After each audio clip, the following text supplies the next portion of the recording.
Boa noite a todos, queridos irmãos. Bem-vindo à Casa de Eurípides. Vamos iniciar a nossa reunião desta noite com o preparo da mensagem que vocês receberam assim que entraram na casa. Vou pedir ao Márcio, então, que foi pego agora de surpresa, né? Trabalhador da casa tem isso, é escalado na hora, para que ele possa fazer a leitura e um breve comentário. Boa noite, irmãos. A mensagem de hoje, o Emmanuel escolheu para nós uma passagem dos Atos dos Apóstolos e o título é No Culto à Prece. Então traz o Emmanuel para nosso pensamento. E tendo eles orado, tremeu o lugar onde estavam reunidos e todos ficaram cheios do Espírito Santo. Diz então o Emmanuel: todos lançamos em torno de nós forças criativas ou destrutivas, agradáveis ou desagradáveis ao círculo pessoal em que nos movimentamos. A árvore alcança-nos com a matéria sutil das próprias emanações. A aranha respira no centro das próprias teias. A abelha pode viajar intensivamente, mas não descansa a não ser nos compartimentos da própria colmeia. Assim também, o homem vive no seio das criações mentais a que dá origem. Nossos pensamentos são paredes em que nos enclausuramos ou asas com que progredimos na excesse. Como pensas, viverás. Nossa vida íntima, nosso lugar. A fim de que não perturbemos as leis do universo, a natureza somente nos concede as bênçãos da vida de conformidade com as nossas concepções. Recolhe-te e enxergará o limite de tudo o que te cerca. Expande-te e encontrarás o infinito de tudo o que existe. Para que nos elevemos com todos os elementos da nossa órbita, não conhecemos outro recurso além da oração, que pede luz, amor e verdade. A prece, traduzindo aspirações ardentes de subida espiritual, através do conhecimento e da virtude, é a força que ilumina o ideal e santifica o trabalho. Narram os Atos que, havendo os apóstolos orado, tremeu o lugar em que se encontravam e ficaram cheios do Espírito Santo. Iluminou-se-lhes o anseio de fraternidade, engrandeceram-se-lhes as mentes congregadas em propósitos superiores, e a energia santificadora felicitou-lhes o espírito. Não ouvides, pois, que o culto à prece é marcha decisiva. A oração renovar-te-á para a obra do Senhor dia a dia, sem que tu mesmo possas perceber. Do Fonte Viva, de Emmanuel, pelo Chico Xavier. Para nós não é novidade alguma, a gente já sabe que isso é uma realidade nossa. A prece, ela é remédio poderoso. Nós tivemos há pouco tempo uma palestra sobre a fé, né? E essa fé é que alimenta a nossa prece. No nosso dia a dia, problemas nunca nos faltam. Nós temos sempre muitos. E conforme a gente dá atenção maior ou menor a esses problemas, é o que Emmanuel diz, as paredes que a gente vai construir em torno de nós. Então, se você se permitir ficar mergulhado nos problemas, nas dificuldades, no teu dia a dia, que toma o teu tempo com pensamentos que não te permitem, como ele diz, ascender, aí você cria essas paredes e ali você sofre. Se você entende que isso é uma realidade, é uma possibilidade, mas que há também uma fórmula que não é mágica, ela é real, de sair desse círculo vicioso, ele já nos dá o endereço, a prece. Realiza a tua prece, independente da quantidade de problemas que você tenha, das dificuldades de solucionar esses problemas, acalma teu coração, vai para dentro de ti e ali procura o que você tem de melhor, porque o Criador está dentro de ti. Então, coloca essa luz para fora e agora emite o teu pensamento, que seja para pedir discernimento, que seja para pedir até mesmo socorro para teu momento difícil, mas sem esta prece você não vai sair da redoma, das paredes que o Emmanuel coloca como sendo a nossa prisão mental, porque esquecemos que temos o remédio, a solução, para pelo menos aliviar. E com a prece, com certeza, vem aquele toque, aquele encaminhamento. Vai por aqui, filho amado. É por aqui que você resolve este teu problema. Então, a prece. Fazemos? Então, continuemos fazendo. Não temos o costume? Passemos, então, a buscar esse costume. Porque é ele que vai nos tirar, muitas vezes, de situações complicadas. Nós sabemos o quanto é poderoso para as nossas cabeças um problema que não nos abandona, porque nós não abandonamos ele. Então ele vive conosco porque a gente não deixa ele embora. Parece que a gente necessita e então a gente fica ali enclausurado. Ele existe? Sim, ele existe. Mas vamos então tratá-lo. E o primeiro combate através da oração, através da prece. Que Deus nos abençoe. Agradecemos então ao Márcio. Vou reiterar então o meu boa noite, que vocês sejam bem-vindos, que os nossos amigos que nos ouvem pela internet, que estejam recebendo um bom sinal. Peço a todos para que evitem o ir e vir no salão e verifiquem seus celulares, para que não tenha problema de tocar durante a nossa noite de estudo. Dando continuidade ao Livro dos Espíritos, hoje a pergunta é a 119, e é a seguinte: Deus não poderia isentar os espíritos das provas que devem sofrer para chegarem à primeira ordem? Se eles tivessem sido criados perfeitos, não teriam mérito para desfrutar das benesses dessa perfeição. Onde estaria o mérito sem a luta? Ademais, a desigualdade que existe entre eles é necessária às suas personalidades e depois as missões que eles cumprem nos diferentes graus da escala estão nos desígnios da providência para a harmonia do universo. Agora, a mensagenzinha de Chico, o pensamento. Visita ao nosso lar 2. Chico notou que existiam flores emitindo luzes em cores variadas. André Luiz disse que pela manhã as flores absorviam a luz solar e à noite emitiam luz, num jogo de cores impressionante, nas trilhas da garça. Desculpe. Então agora vamos acerenar nossos corações, fechando os nossos olhos, em agradecimento por estarmos aqui, neste momento.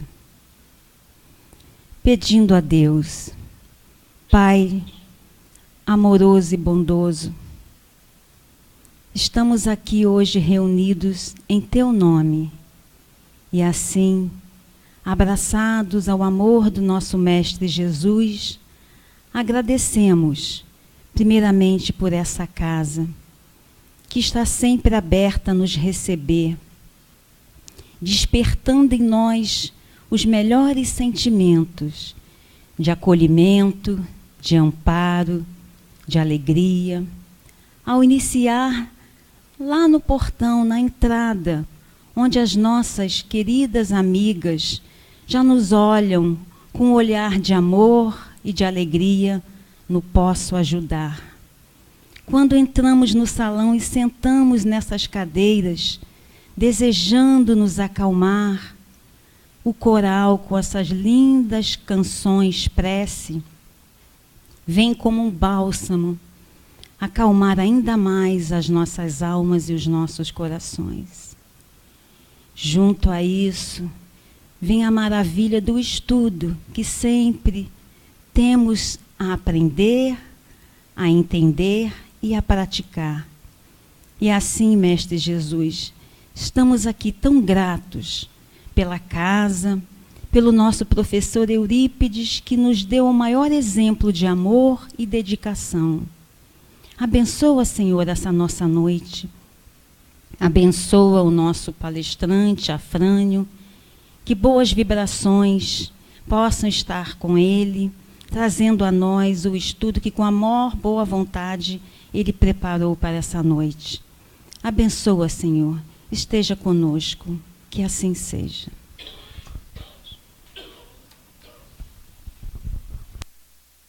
Então, com a palavra, o nosso querido amigo Afrânio.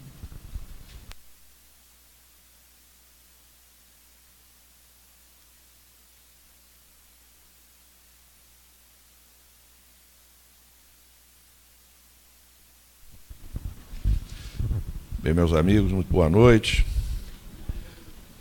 Estamos aqui hoje para lembrar uma data muito importante para nós espíritas, né? Porque na última quarta-feira transcorreu o dia 18 de abril, né? Um dia significativo para todos nós, por ser o dia em que foi apresentado à sociedade parisiense o Livro dos Espíritos, né? Então nós resolvemos hoje falar sobre Allan Kardec e essa data, o 18 de abril. É uma homenagem que a gente procura prestar ao codificador da doutrina espírita.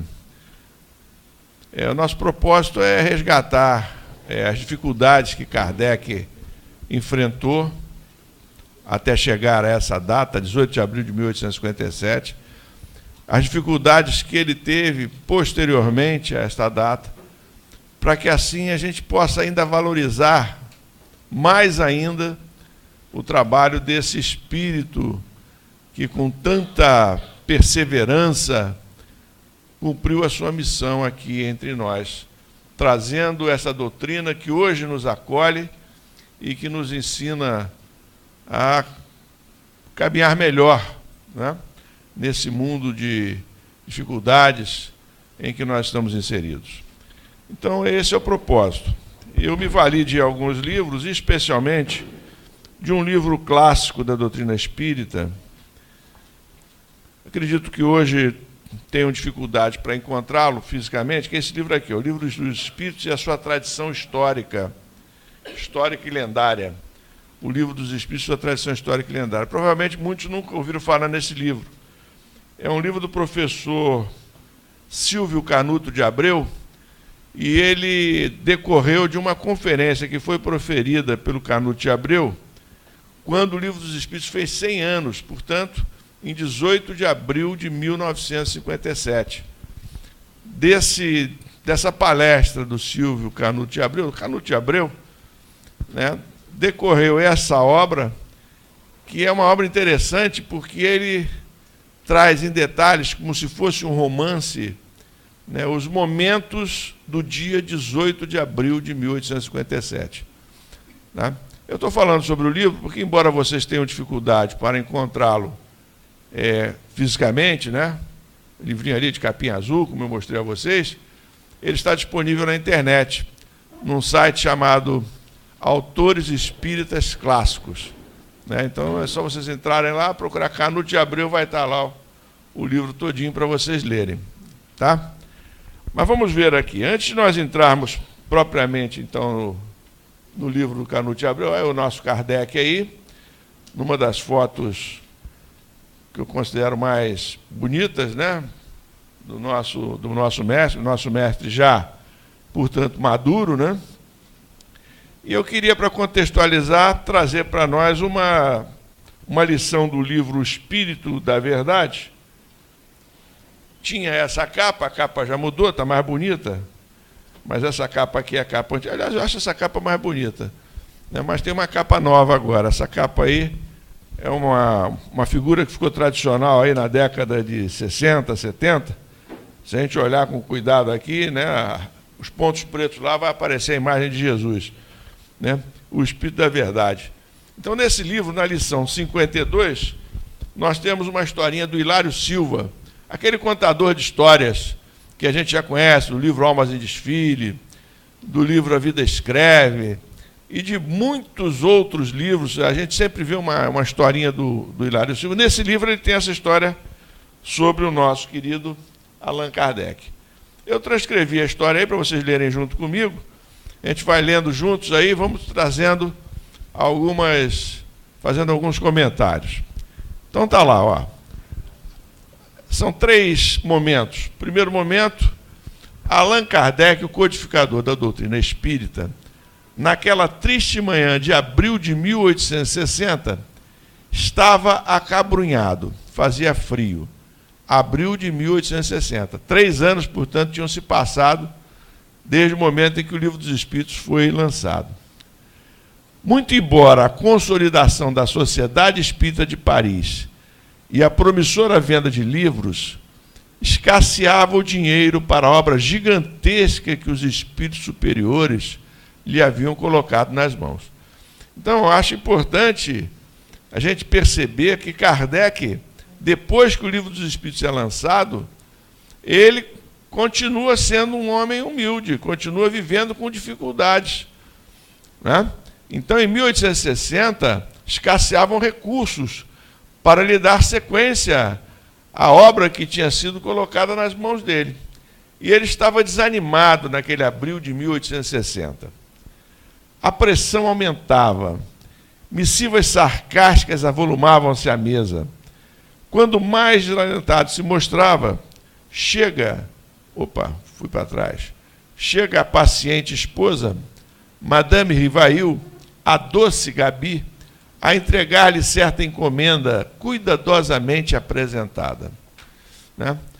Então, Gabi é o apelido carinhoso, né, da forma carinhosa como Allan Kardec chamava a esposa dele, Gabrielle Boudet, Amélie Gabrielle Boudet, né? Então, ela chega e entrega para ele um pacote. Passamos, então, ao segundo momento. O professor abriu o embrulho, encontrando uma carta singela, e leu: Senhor Allan Kardec, respeitoso abraço.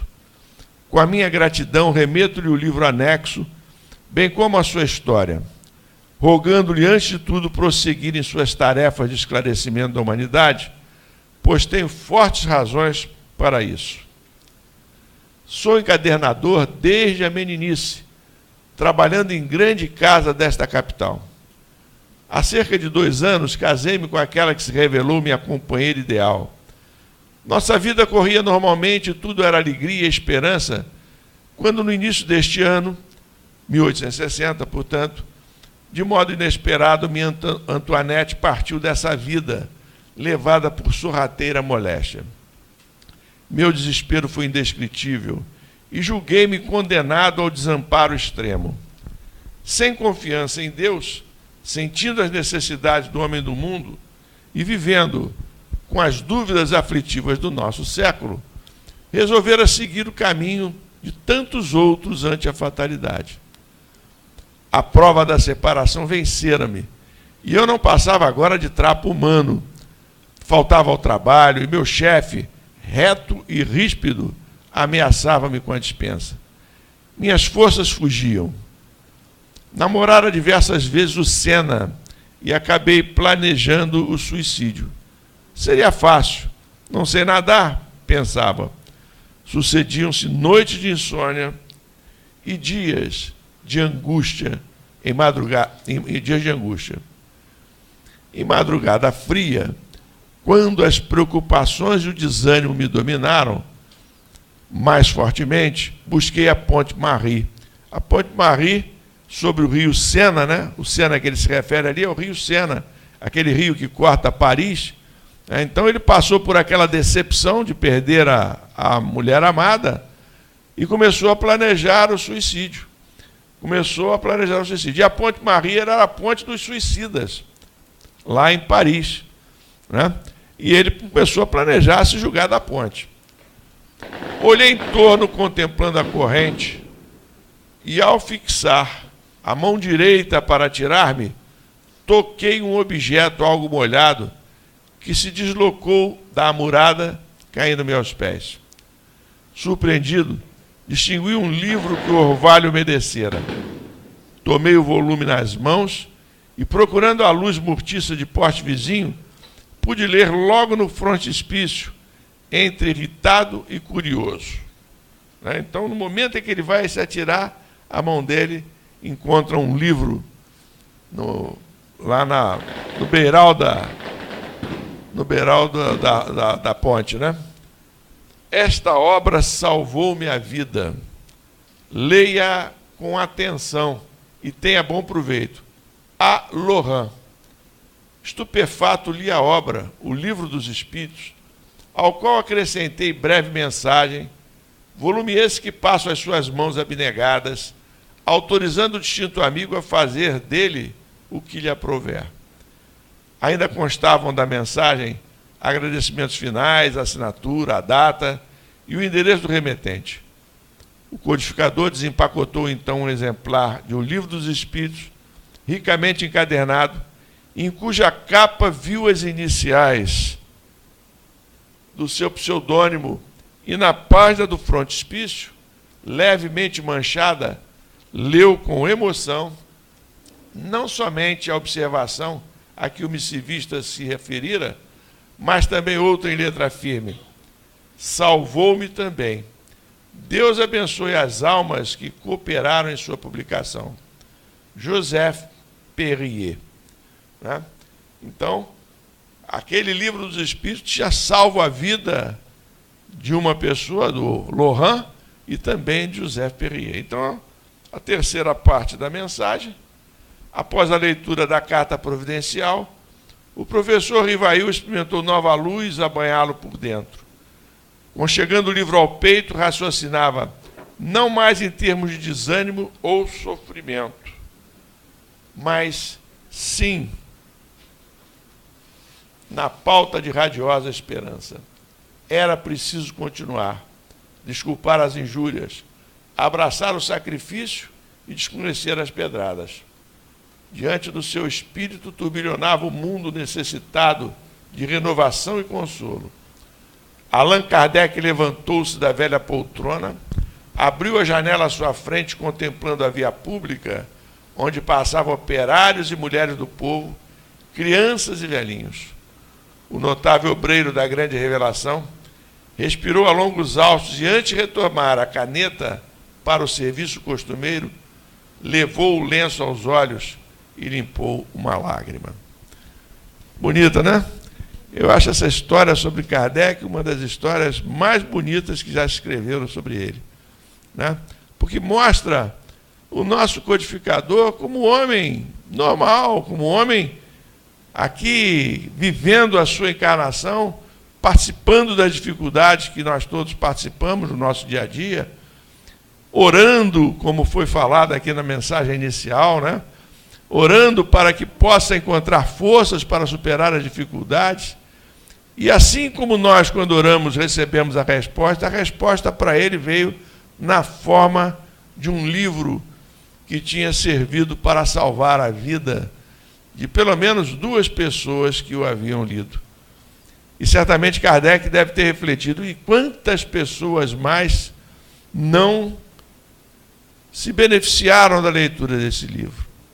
Nós vamos ver mais para frente que no dia 18 de abril de 1857, quando Kardec está se preparando para dormir, ele escreve nos seus apontamentos justamente isso, que se aquele livro que estava sendo lançado naquele dia pudesse servir a apenas uma alma que o lesse, ele já teria cumprido a sua finalidade.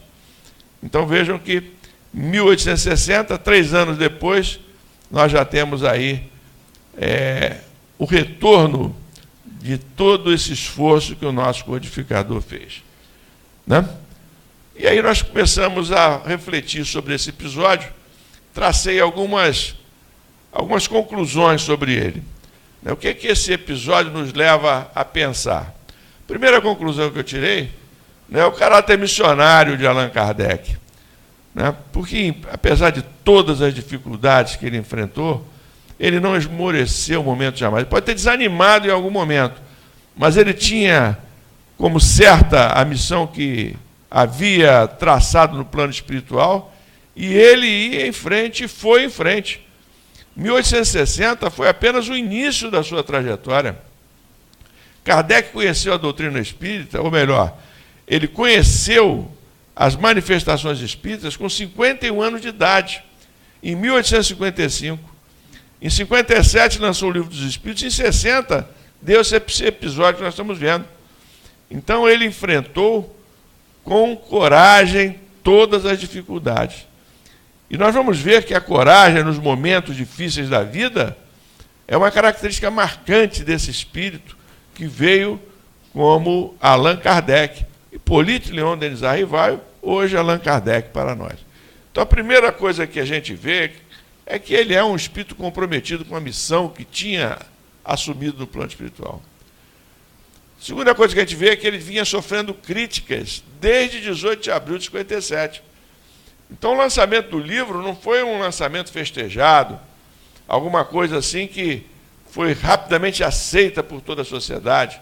O Livro dos Espíritos foi conquistando o seu espaço gradativamente na sociedade parisiense e no mundo. Demandou tempo, e ainda estamos vendo o Livro dos Espíritos hoje em expansão. A doutrina espírita está se expandindo, né, desde 1857. São, portanto, aí 161 anos de expansão. Muito pouco para uma religião. Quando a gente pensa nos 2000 e tantos anos do cristianismo como religião, né, do islamismo, também centenas de anos, e das diversas religiões que nós temos na face da Terra. 161 anos é muito pouco. A doutrina espírita está em expansão.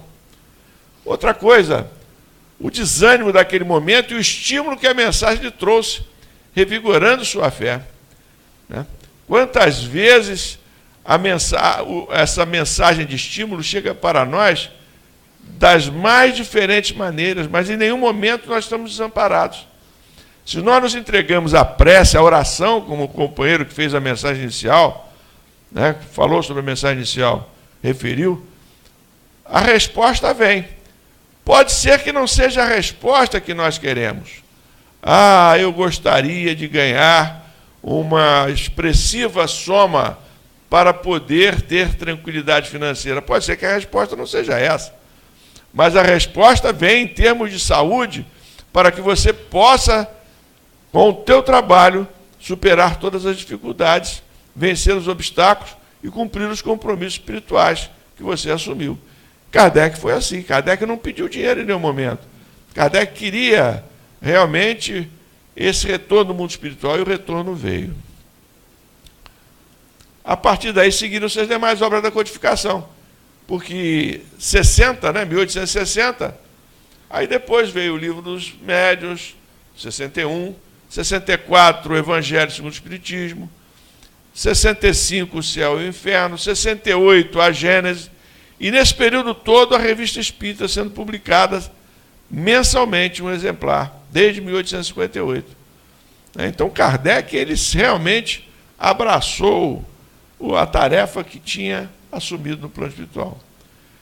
E finalmente a gente vê a condição de espírito superior, que somente o espírito superior poderia trazer com o bom senso, com a organização, né, com a segurança, as lições que o Livro dos Espíritos nos trouxe. Né? Só para que a gente se situe, a primeira edição do Livro dos Espíritos não tinha essas 1019 perguntas que hoje nós estamos acostumados. Nós tínhamos só 531 perguntas. Temos aí na livraria e temos também aqui na biblioteca a primeira edição. A primeira edição foi recentemente reeditada, quando o Livro dos Espíritos aí fez 150 anos. Várias edições foram feitas comemorativas à data. Tem até edição bilíngue, né, francês e português, uma ao lado da outra. Então a gente vê ali 531 questões, e era diferente, a sistemática era diferente. Nós não tínhamos, por exemplo, as notas de Kardec, elas não ficavam após as questões. É interessante até do ponto de vista da curiosidade, se vocês depois tiverem curiosidade, pegar um desses volumes e dar uma olhadinha como é que era a primeira edição do Livro dos Espíritos.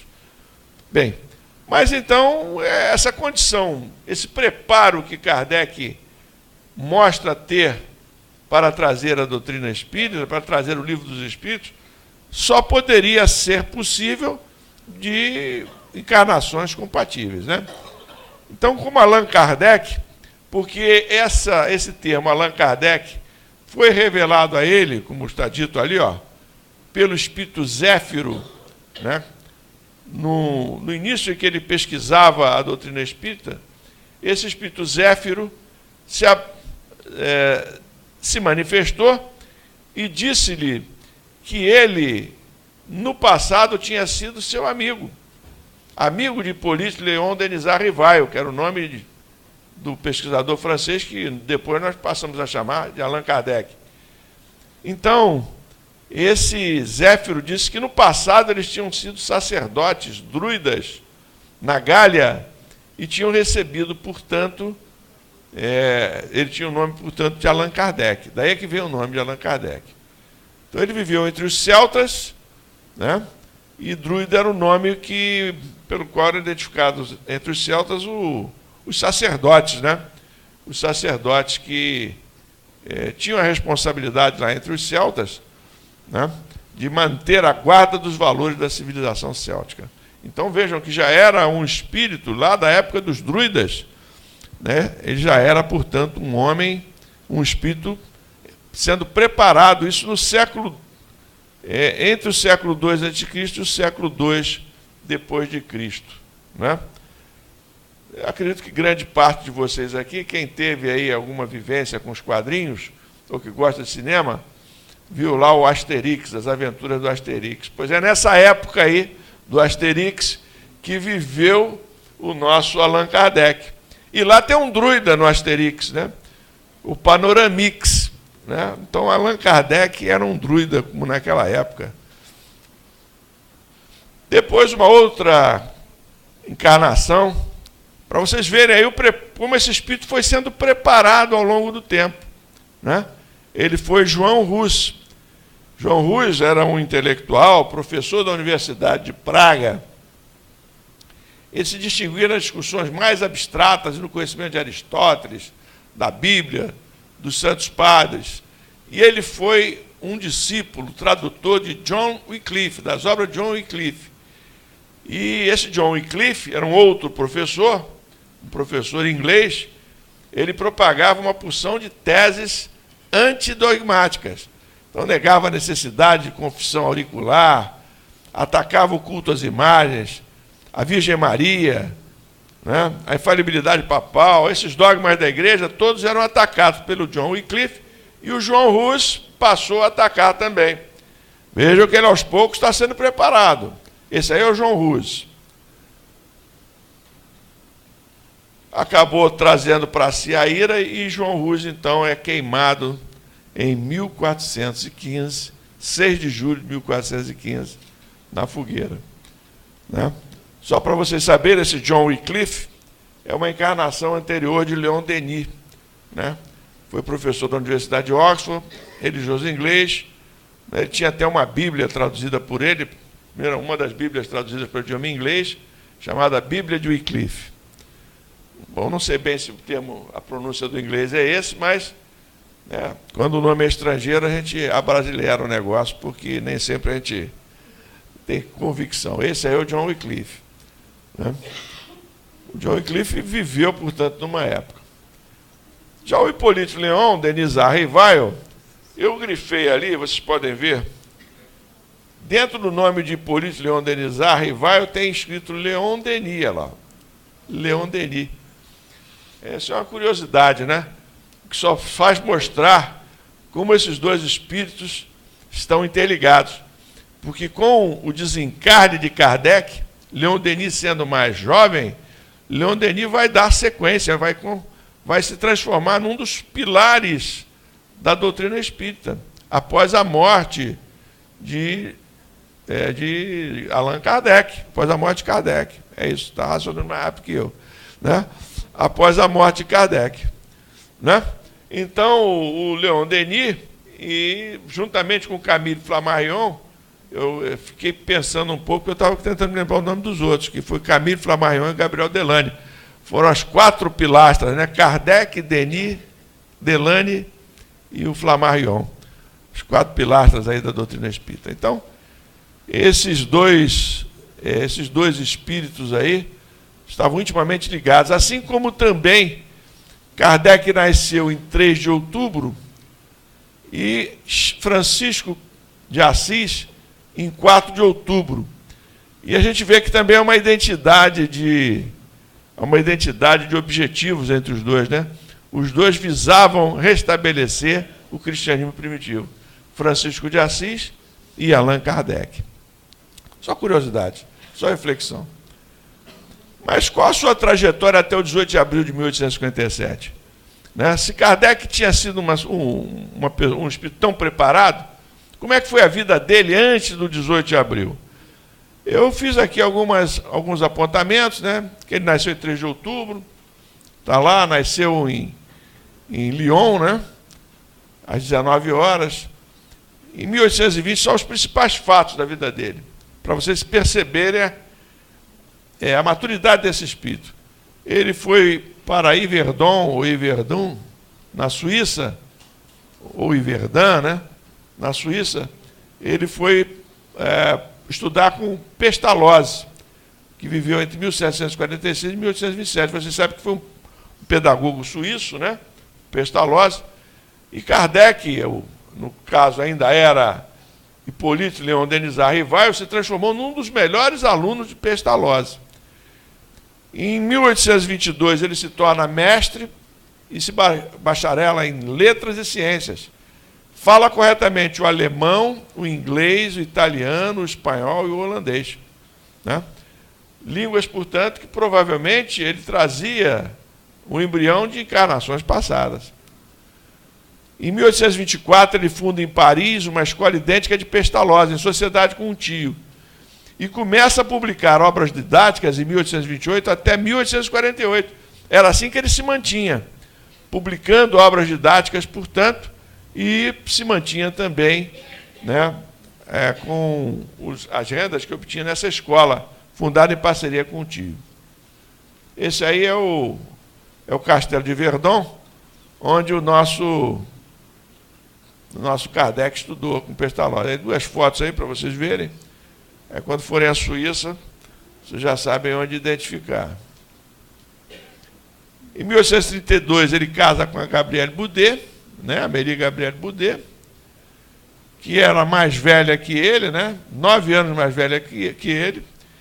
E em 1835, ele vai à falência. Né, o tio dele o leva à ruína. E aí ele pega todo o dinheiro que ele tinha, né, e vai quitar os débitos com os credores. Então vejam aí como é o raciocínio de um homem de bem, né? Ele fica na ruína, mas primeiro ele paga todas as suas dívidas com todos os credores. Depois, em 46, ele elabora mais um livro, o último livro que ele elabora. Os livros vão até 1848.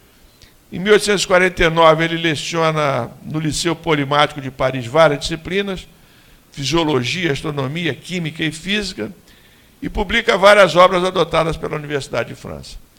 Então vejam que este homem, que em abril de 1857 vai lançar o Livro dos Espíritos, é um homem conhecido na sociedade parisiense, um homem respeitado, um homem culto, um cientista, um homem, portanto, que poderia muito bem ter colocado o seu nome no Livro dos Espíritos. Bastava, em vez de colocar Allan Kardec, colocar Hippolyte Léon Denisard Rivail. Por que ele não fez isso? Porque a todas essas características se acrescentava também a humildade do nosso mestre, né? A humildade do nosso mestre. Em 54, isso é importante a gente falar, né, ele começa a estudar o magnetismo. né, o magnetismo animal, que a gente ia falar, que o Paulo Henrique de Figueiredo, estudioso lá de São Paulo, escreveu uma obra sobre Mesmer, né? Mesmer, os textos ocultos, né? A ciência que o Mesmer trouxe, ela ficou oculta. O nosso Paulo Henrique, lá em São Paulo, de repente resolveu traduzir do francês. Já esteve aqui várias vezes. O livro dele está aí à disposição para quem quiser conhecê-lo, né? E o Mesmer, então, ele que é o responsável pelos estudos do magnetismo. O nosso Allan Kardec, portanto, o nosso querido professor Hipólito Leão Denis Arrivaio, se torna também um magnetizador. Então, em 1854, ele ouve falar pela primeira vez nas mesas girantes, através do senhor Fortier. E em 1855, encontra o senhor Carlotti, que foi o primeiro a falar-lhe sobre a intervenção dos espíritos. Contava 51 anos de idade. E a partir daí ele começa a se corresponder com os espíritos através de 4 médiuns. Caroline, 16 anos, e Júlio Baudin, Ruth Celine Jaffé, Aline Carlotti e Hermance Difot, que na época tinha 14 anos, né? Essas são as médiuns aí que foram responsáveis pelas diversas comunicações que nós temos aí na codificação espírita. Através dela veio a grande maioria de mensagens. Posteriormente tivemos outras mensagens chegando através da Revista Espírita, mas essas aí são as primeiras. Então é isso. Em 1856, na casa do senhor Roustan, através da médium Ruth Celine Jaffé, um espírito revela pela primeira vez a sua missão. E em 1857 se dá aquele encontro com o espírito Zéfiro, né? E 18 de abril, então, ele resolve colocar o nome de Allan Kardec, e não o nome próprio, né? E não o seu próprio nome, nesta obra que ele trouxe para nós. Esta é a trajetória de Hipólito Leão Denis Arrivaio.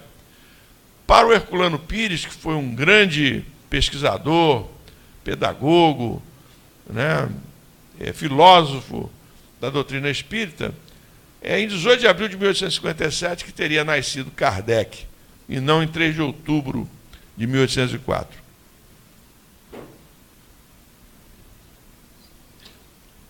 Uma das homenagens bacanas que eu já li a respeito do nosso querido Allan Kardec, feitas por nosso Kardec, está nesse livro aqui, ó, Semeadores da Verdade.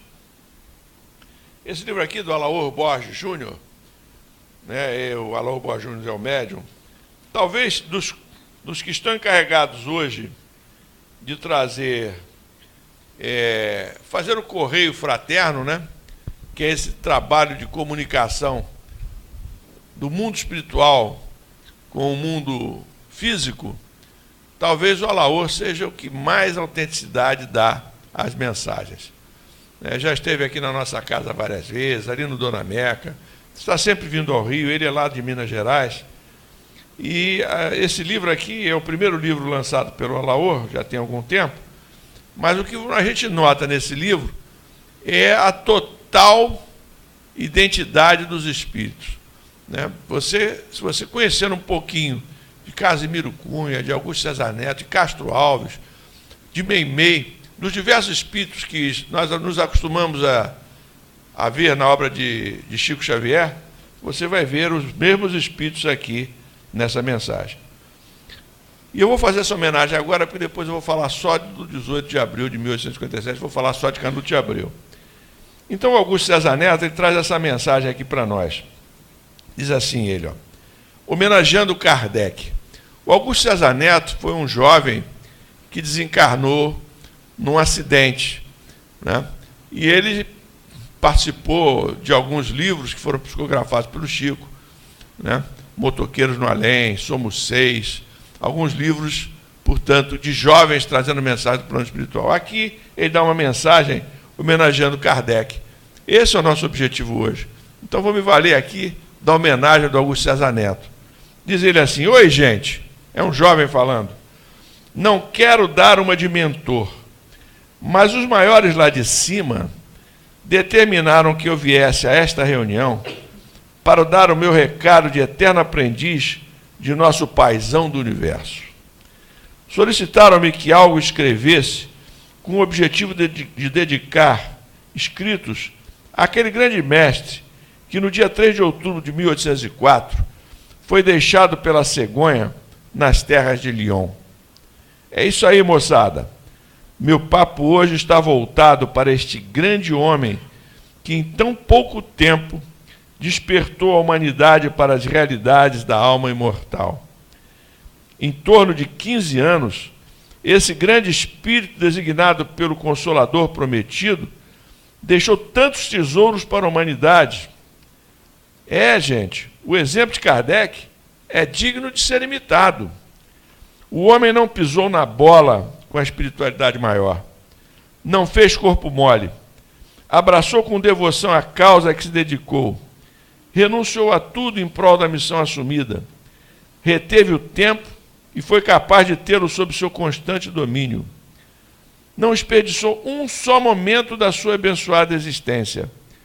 Ultrapassou os limites da própria resistência física e passou todos os percalços que vieram pela frente. Fez vistas grossas para os sarcasmos gratuitos que lhe vieram de estrada afora. Digno homem, ocultava-se o mais que podia, mas o seu destino era de projetar mundialmente. Foi humilde, não reprisou as cenas dos hipócritas das sinagogas que anunciavam seus feitos. Em silêncio, discreto, se iluminou e projetou raios de luz a todos os rincões do mundo. Não bateu no peito e contou vantagens. Como boa árvore, foi identificado pelos frutos que nasceram de suas condutas no mundo. Mestre querido, curvo-me aos teus pés, e onde quer que estejas, aqui entre nós ou nas vastidões dos espaços reservados aos justos, Deus te abençoe. Milhões de vozes proferem teu nome com o respeito que a tua alma merece. Falei, Augusto César Neto. Então essa é a mensagem que eu acho que sintetiza bem, né, o pensamento que a gente tem para o nosso mestre. Esteja ele onde estiver, no plano espiritual, como ele fala, ou nas paragens do infinito, em mundos mais elevados, que ele possa registrar esse momento em que nós estamos aqui lembrando a sua importância para nós espíritas, né? E sobre o livro do nosso querido Canuto de Abreu, né, que talvez seja a parte menos conhecida de tudo que eu falei até agora aqui para vocês, né? Como disse a vocês, o livro todo é uma espécie de narrativa romanceada do momento em que o Livro dos Espíritos está sendo lançado. Então isso se inicia na manhã de 18 de abril de 1857. O lançamento do livro é feito pela livraria... o U em francês tem um som de I, então eu acredito que ele seja Denti, livraria Denti. Denti, Rafael? Rafael, Denti ou Dentu? Também não sabe, né? Vai depender da origem de quem tem o nome. Mas como vem de Edouard Henri Justin Danty, eu acho que é Danty mesmo, tá? Ou Denti ou Danty, né? Esse aí é o nome do dono, do dirigente da livraria. O Canuto de Abreu, ele é um pesquisador, ele é muito fiel às suas informações. Então, esse senhor aí, Edouard Henri, ele, na verdade, ele é filho do dono original, que falece e deixa todo o seu patrimônio para a esposa, e a esposa nomeia o filho, Edouard Henri, para ser o responsável pela livraria. Estou falando isso mais à frente, no diálogo, vai aparecer Madame Danty. Madame Danty é a mãe do Edouard Henri. Então, os primeiros exemplares que chegaram na livraria, são uma curiosidade, vão para o Rivail, os 3 primeiros, para o Didier, que era o editor, e para o Ledoyen, que era o livreiro, né, responsável aí pela divulgação, portanto, da obra.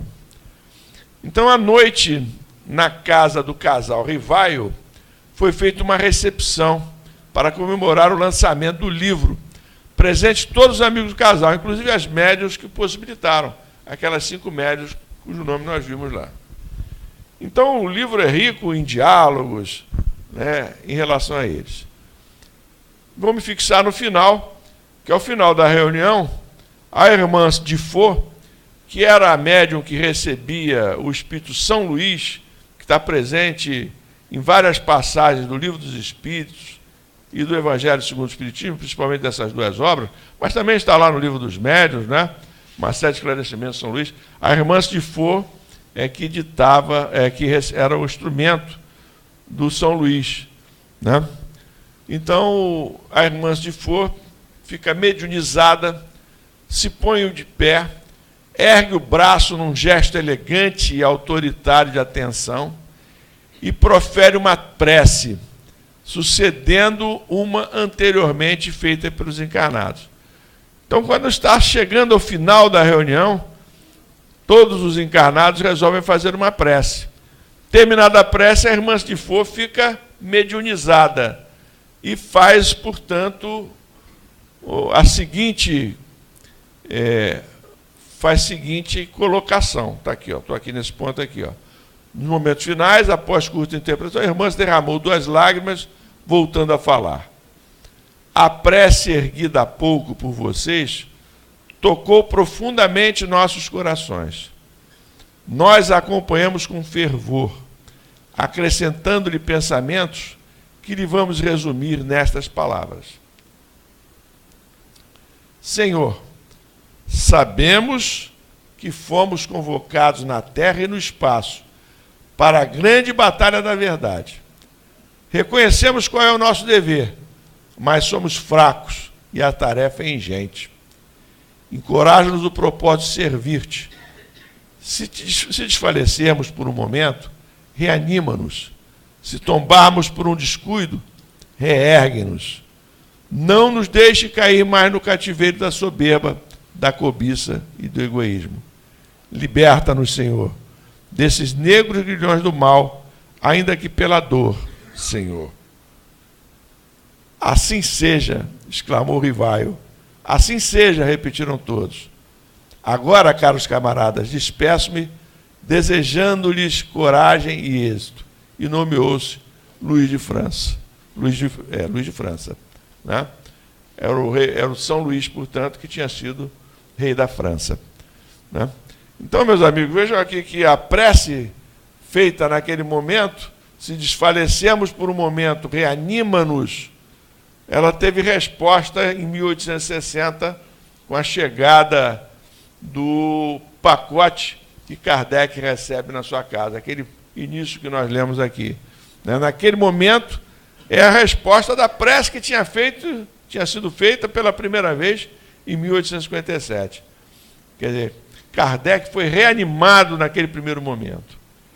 E aí o Canuto de Abreu termina a sua obra da seguinte forma. Quando os últimos convidados partiram, após 11 horas, Gabi apagou as luzes do apartamento e recolheu-se logo ao leito, deixando Rivaio no escritório sentado à escrivaninha de carvalho sob a luz bruxuleante de uma vela.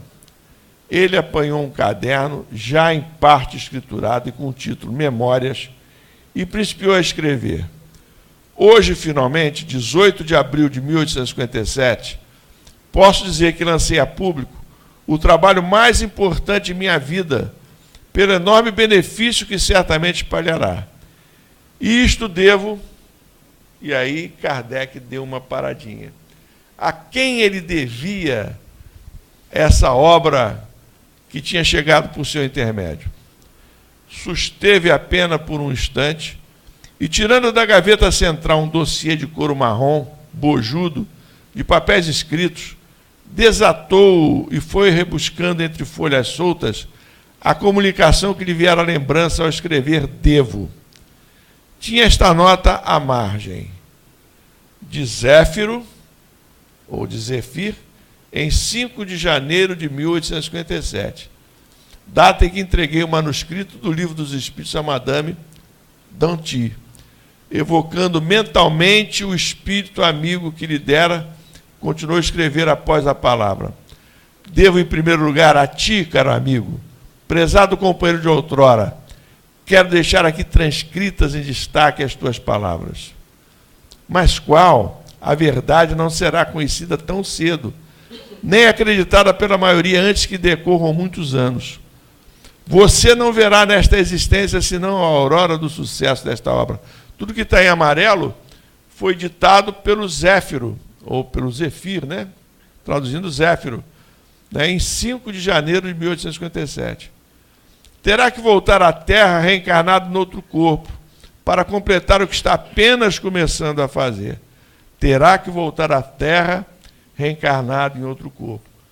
Muita gente vê nesta frase o indício de que Allan Kardec teria reencarnado como Chico Xavier, né? O que também seria perfeitamente possível, né? Pela continuidade que Chico Xavier deu à obra que foi iniciada por Kardec.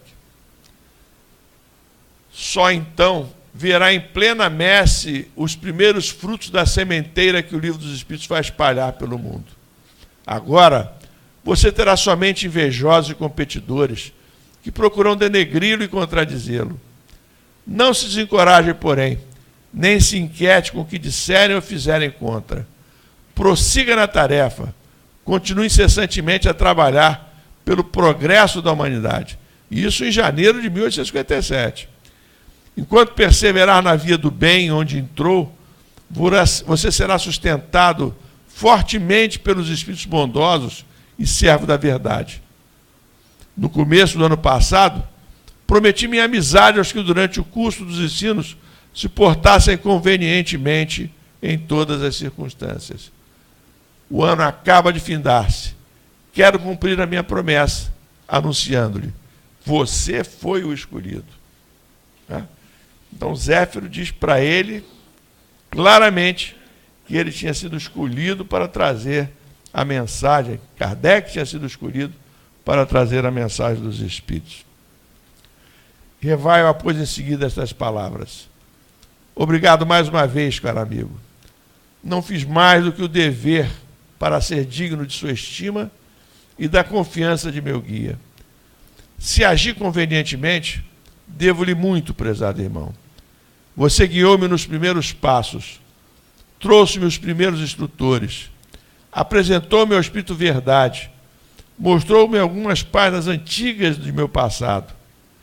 E agora, nesta mensagem fraternal, ao final de nosso curso, me desvenda um pouco do meu futuro. Obrigada por tudo. 1000 vezes obrigado. Creio como você que não viverei bastante neste corpo já quebrado para ver o triunfo da verdade espírita. Ficarei satisfeito se puder resistir, como você me anuncia, ao desenvolvimento germinativo da filosofia que começamos a plantar hoje na Terra. A seara de uns, a colheita de outros. Assim diz o Evangelho. Mais de 100 exemplares do Livro dos Espíritos já se foram neste primeiro dia, doados ou vendidos. Cada volume será um grão de vida nova lançado ao coração de um homem velho. Se algumas sementes caírem em corações maduros, haverá por certo gloriosas ressurreições. 1.200 sementes da verdade serão lançadas no terreno da opinião. Se uma só frondejar, nosso esforço não foi em vão. Você prometeu no começo das instruções ajudar os que se esforçam. Sabe que me esforcei.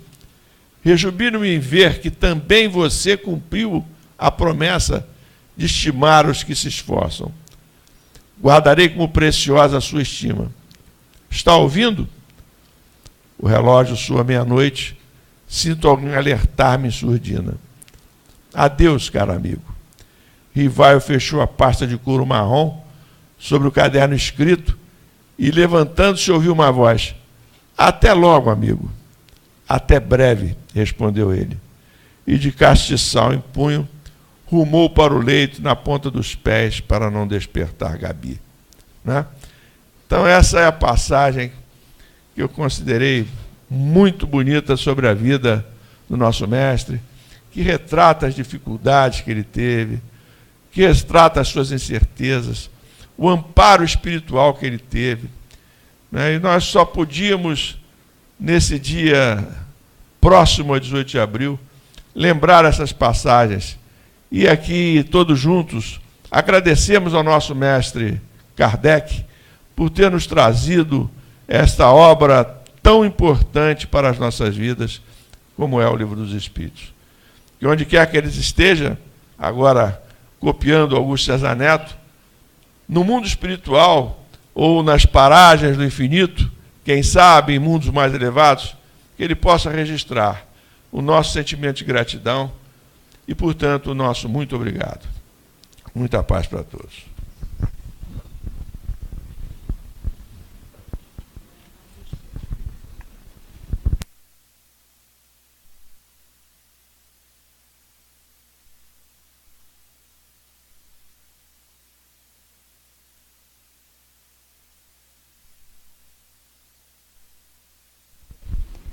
Pronto. Então, vamos continuar para agora a nossa segunda parte da reunião. Convidamos aos trabalhadores da casa que se posicionem para o nosso momento do passe. Eu vou diminuir as luzes, mas apenas para que possamos ter uma boa concentração.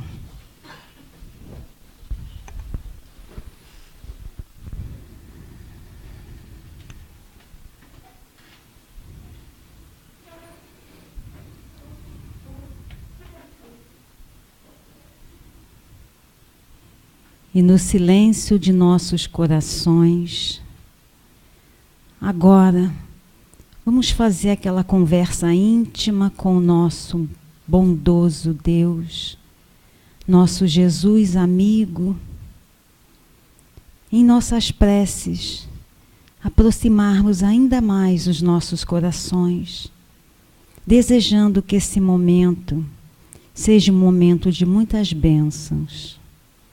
Mestre Jesus, que a falange da nossa grande espiritualidade esteja aqui agora conosco, agindo sobre nós com luz, com amor, com paz.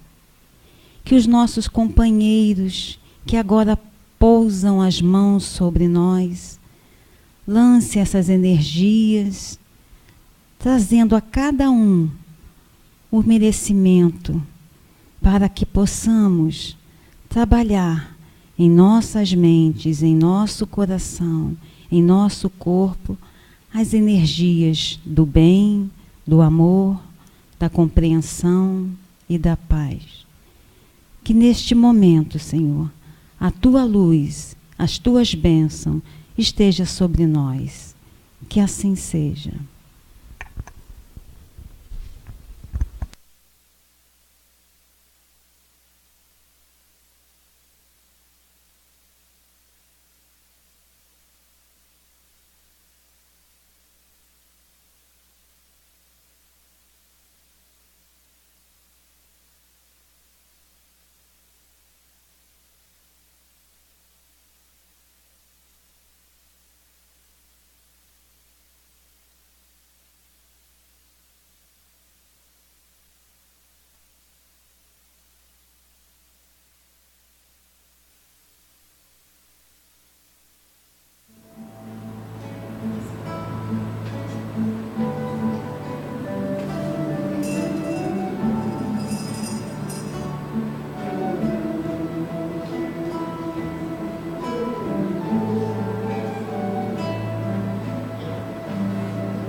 Salva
Mestre Jesus,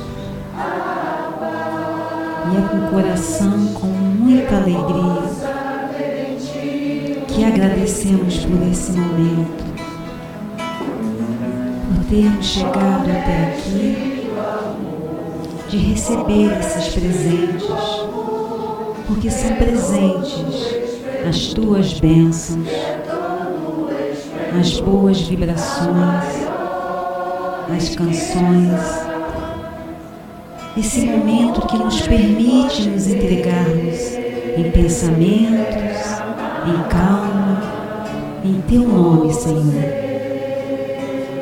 Abençoa cada um de nós, no nosso trabalho, no nosso lar, em nossa família, que essas boas energias que aqui com certeza recebemos, possamos levar até o nosso lar, expandir pela nossa redondeza e em preces agradecer pelo dom da vida, pela proteção, pela luz, pelo nosso país, pela nossa cidade, acreditando que Tu estás conosco, Senhor, porque Tu disseste que estaria sempre presente em todas as dificuldades que possamos enfrentar. Tu estás ao nosso lado.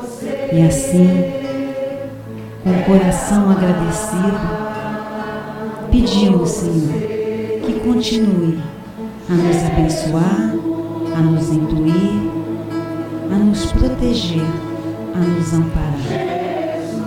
Que a Tua luz esteja no coração de cada um de nós. E agradecido, estamos neste momento. Que assim seja, Senhor.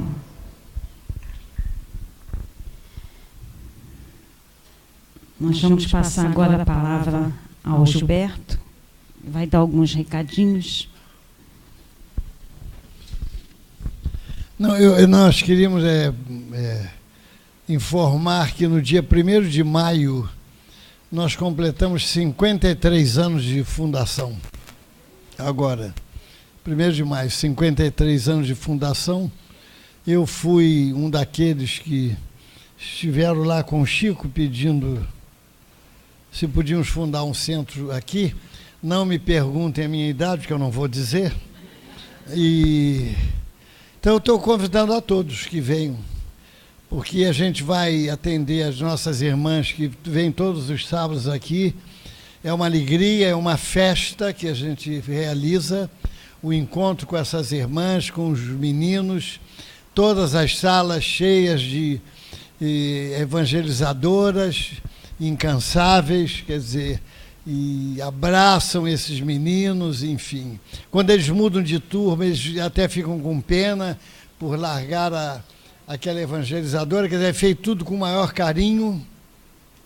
E então a coroação a gente sempre fez isso. No 1º de maio nós damos um bolo, e um lanche e um cobertor para cada uma delas, sempre foi feito isso. E não é aquele cobertor de campanha não, viu, que o pessoal usa para mudança, quando vai fazer mudança, bota aquele, não é aquele não, é melhor. Então estão todos convidados. Isso é o lado material. A gente vai fazer o culto às 9 horas e depois vai distribuir, porque é o lado, a visão material. Que o Chico comemorava 3 vezes por ano, em homenagem ao Dr. Bezerra de Menezes, principalmente, e eram 10 mil pessoas, mais ou menos, que iam receber a bolsa.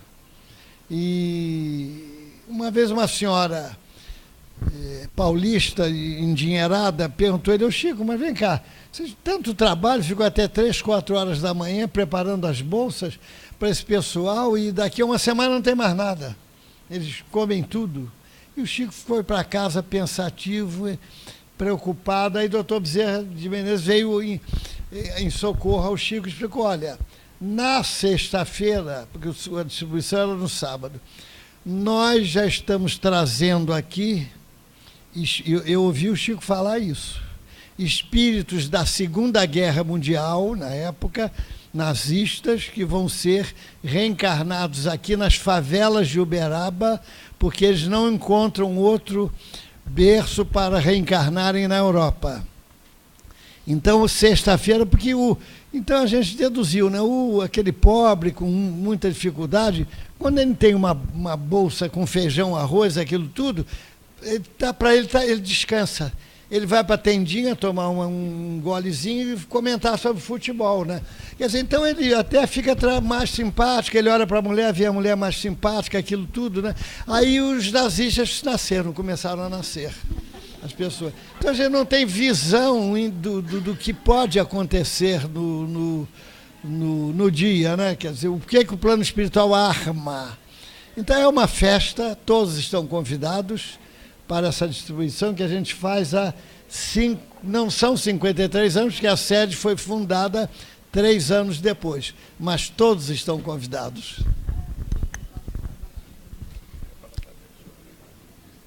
Tá. Quero lembrar também a vocês que no dia 4 e 5 de maio vai haver o Bazar do Dia das Mães. Vai ser numa sexta-feira, de 10 às 18, e sábado, de 10 às 17. E temos também, infelizmente, o último dia, né, do estudo com a Luzia Matias, dia 26/4, que é numa quinta-feira, e o tema é perdão e auto-perdão. Quem puder comparecer, tá, a partir das 9 horas da manhã. O Afrânio também quer falar sobre o livro o Clube dos Livros. Só um minutinho. Oi, pessoal, bem rapidinho. Olha só, essa semana é a última para quem está inscrito no Clube do Livro pegar o seu livro do mês. Nós já temos bastante livros lá. Queria lembrar vocês que é uma responsabilidade. A partir do momento que você diz, eu sou do Clube do Livro, a gente compra o número de livros para atender a todos aqueles que estão inscritos no Clube do Livro. Aí, se você não vai lá para pegar o livro, o que acontece? O livro fica lá, encalhado, né? Então, quem não quer mais participar do Clube do Livro, por favor, passa lá e diz: não quero mais ficar no Clube do Livro, que a Helena vai riscar o nome. Para que a gente não compre um número excessivo de exemplares e depois a gente fique com os livros aí sem o que fazer com o livro. É um prejuízo para o centro. O objetivo do Clube do Livro é justamente beneficiar as pessoas, oferecendo um livro de qualidade por um preço mais baixo, né? E dessa forma a gente levar a literatura espírita a todas as pessoas. Então a gente já tentou tudo, a gente colocou livros de doutrina, já colocou livros de mensagens, livro de doutrina, livro de reflexão, livro de mensagem, agora estamos colocando romances, e as pessoas não estão indo lá. E o nome está lá, e a gente está comprando os livros de acordo com os inscritos que nós temos. Tá? Então, por favor, se não pode ser do Clube do Livro, você só pegar o livro quando você gostar do título do livro. Aí fica complicado. Tá bom? Então, a gente quer trazer o número de livros certos, né? E vamos deixar os livros agora, não vamos colocar o livro à disposição de todo mundo, é só de quem estiver inscrito. Se sobrar, aí a gente vende para quem quiser aderir depois ao Clube do Livro. Tá bom? Mas eu preciso que vocês passem lá, falem com a Helena, falem com a dona Niusa, comigo mesmo, né? para manter o nome no Clube do Livro ou sair. Tá bom?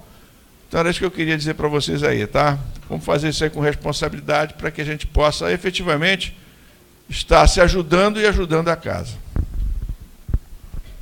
E agora, para finalizar aquele nosso momento carinhoso da nossa trovinha, hoje eu vou escolher uma amiga muito querida, com um nome assim bem histórico, a Semiramis, que ela escolha um número de 1 a 50 para receber uma trovinha e também nos ofertar, né, que será para todos. 18. A idade do seu filho? Vamos lá.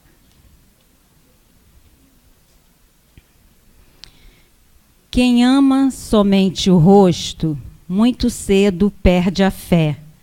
Alma diverge do corpo, como o sapato do pé. De Mário de Azevedo. Vou repetir. Quem ama somente o rosto, muito cedo perde a fé. Alma diverge do corpo, como o sapato do pé. Muita paz a todos vocês. Uma boa noite.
Aos outros, como eu vos amo.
Thank you.